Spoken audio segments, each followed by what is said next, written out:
I'm Nicola Morgan, and this is the second half of a 20-minute interview that I did with the author John Harding about his extraordinary novel Florence and Giles. In the first part of the interview we'd been talking about the language of Florence, Florence speak, as he calls it. Then John and I got talking about some of the negative consequences of how we've both bought into the digital age, the social networking, all of the distractions to our work. And then I decided to bring it round to a somewhat more positive aspect. So here we go again.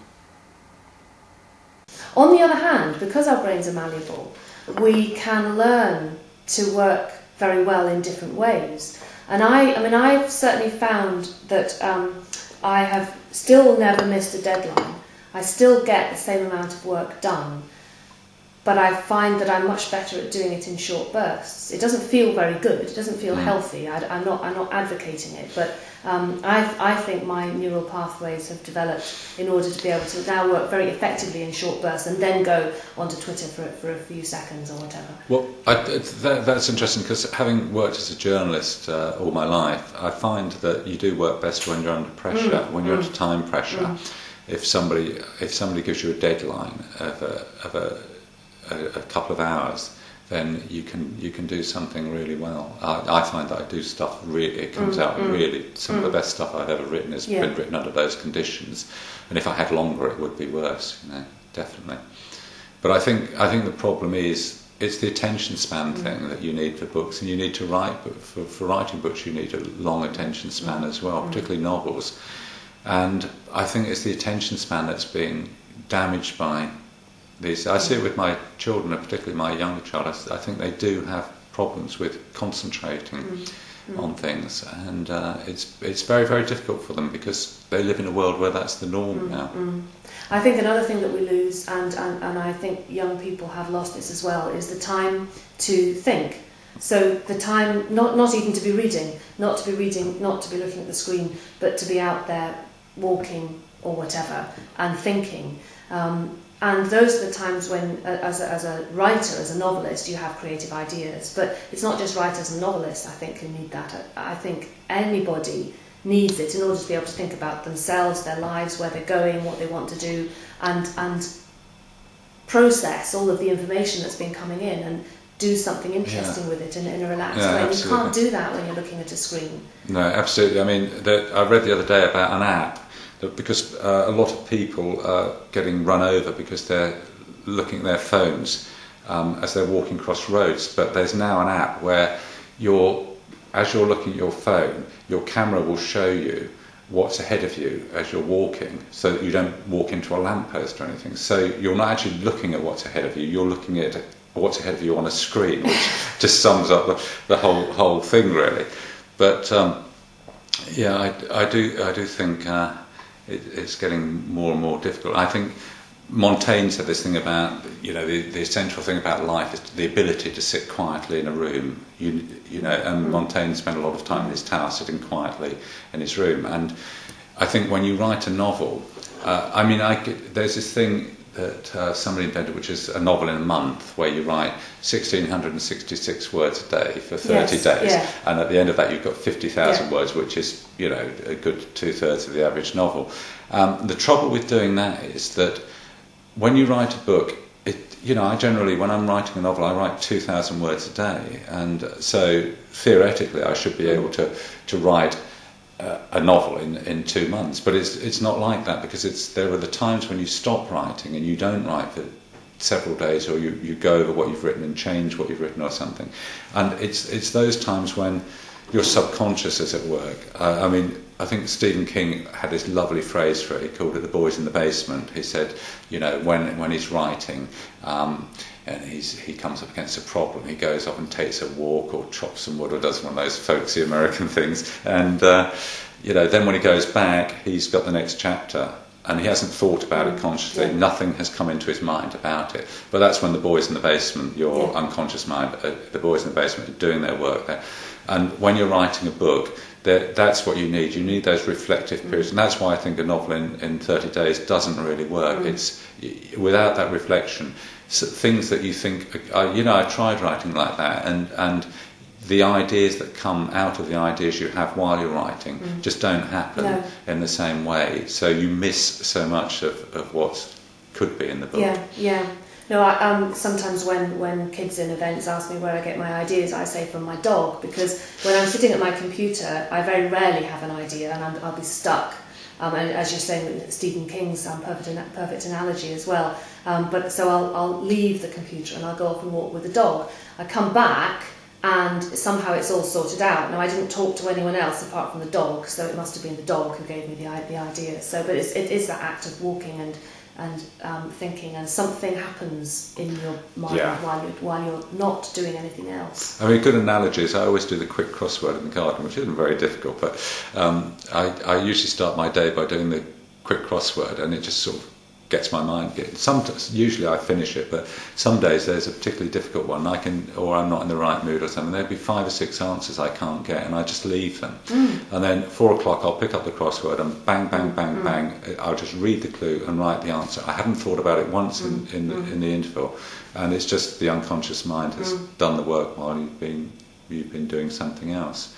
And I mean, for me, the great pleasure in writing is the mysterious process that we're talking about here, the way that the unconscious produces things. So if somebody praises Florence and Giles, I'm unable to take any credit for that, because I don't feel as though it has any connection with me as the conscious person. I feel that, yes, I know it came from within me, but it's like this guy who comes and sits next to me and does all the stuff, and he's like my doppelganger or my evil twin or something, and he's done it. But it doesn't have any connection with me, the conscious person. It's not like I ever sat down and thought, I'm going to do this, I'm going to do that. It just came out of me. And does that person ever not come and sit next to you? In other words, do you have what lots of people call writer's block? Do you believe in it, or because some people say there is no such thing as writer's block? I certainly think there is. Well, I suffer from it terribly because I'm quite lacking in self-confidence, and so I do find sometimes. I mean, like for example, after One Big Damn Puzzle, which was a book that was highly praised, and people liked the language and everything, and I thought, well, how do I repeat that? And as a writer, I never want to do the same thing twice. But you feel, how can I hit the same level? And find something completely original and different. People thought One Big Damn Puzzle had a lot of originality in it, which I was pleased about, obviously. But then you think, because I feel somebody else has written this, then I don't feel I can be original again. And it's it's kind of stupid, because I know it's come from me, but that's how I feel about it. And I think one thing about writer's block is that if you just sit down and keep writing and trust the process, usually something does come out. But it's sometimes hard. It can be demoralising when you sit down and there's a blank piece, in my case, a blank screen, and nothing is coming out of that screen, and or what is coming out is complete and utter crap. And and I think generally, if you keep writing through the crap, something does come out. You just trust that process. But I think there's a fragile thing there. The confidence is fragile. I think most writers find this, that you have a project, but you're not. There's a part of you that's always ready to criticise. Your conscious mind is always ready to criticise and undermine the project and totally destroy it. And if you allow that part in, then it can overwhelm you. And sometimes it can happen in a day. I've got loads of novels that are 30,000-40,000 words on my computer, and then suddenly something happens, something you read, and you suddenly lose confidence in the project, and it's gone. You just can't necessarily get that trust back again. And so I think every day when I sit down, I regard it as an act of faith to be able to write. This novel is an act of faith that it's actually going to work. You said when you started Florence and Giles and you wrote the first page and you knew immediately it was going to work. Is that quite an unusual experience then? Because I know exactly what you mean about needing to get the voice of the first page right, and if you can't get that, you can't go on until you've got that. So is that quite refreshingly unusual for you to get it so quickly? I guess all the 4 books that I've had published, they've all been like that. the first page I've had, I mean, what we did on our holiday, which was a book which is based upon my experience as my father having advanced Parkinson's disease. I knew I was going to write it for quite a long time, and for quite a long time I knew exactly what the first chapter was going to be. I knew what the first scene was going to be, but I was kind of frightened of attempting it, because I always have this feeling that when I have a great scene in my mind, if I don't get it right first time, I'll never get it right. And I've had the experience of that, where, you know, I've had an idea has come to me for a great scene, but it just won't go right, you know. And you know, it's like I want to build this wonderful Gothic cathedral in my mind. That's what it looks like, and then I start, and it's one of those awful modern concrete Catholic churches, you know, and that is coming out, and that's very disappointing when that happens. So I was wary of starting that book, you know, and then when it came out, I was really psyched up. And what I will do is I'll walk around, I'll pace around till I'm absolutely exhausted, and then I'll say, right now, sit down at the computer and just start writing in a burst, and write the whole scene, 2,000 words, without moving, you know. And so what we did on our holiday, and you know, even sort of, well, it's probably about 15 years since I wrote the first draft of that. I can honestly say that first scene is probably one of the best things I've ever written, and it's a scene that people have loved, and I know people have used it to teach how to write a first chapter. And yeah, it's more or less exactly as I got it down the first time. Very few words have been changed in the whole thing. It just came out like that, you know. Yeah, it's really important, and I've never written a book where I didn't have that first chapter. I mean, I've both my second and third novels, I didn't write necessarily chronologically. I was going all over the place and writing scene. I was just writing the scene I could write, and deciding the order where they would slot in exactly later. But they still both had that first chapter exactly right, and the tone of voice exactly right.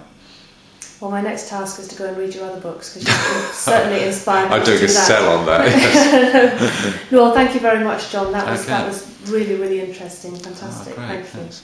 Thank you. Nicola Morgan was talking to John Harding, author of Florence and Giles, published by HarperCollins. Florence and Giles is available from all good bookshops and is also available as an ebook. And John's website is www.john-harding.co.uk.